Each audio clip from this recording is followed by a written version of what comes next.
will do 30,000 of the tricycle drivers.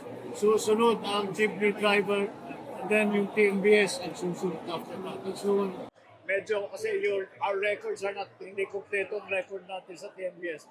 Yung sa jeepney, susunod yun siguro late this week or early next week. Sir, there is so much uncertainty going Talaga. around. What would you like to tell our people sa mga nag-aalala po sa posibleng mangyari sa mga susunod na linggo o araw? Andito tayo, your government, nandito ang gobyerno, nandito ang pamahalaan.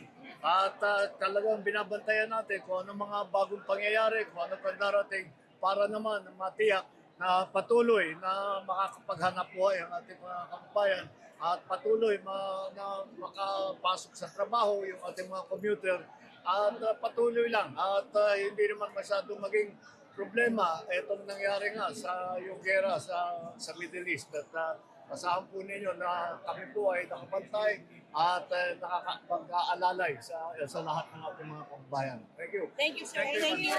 Thank you.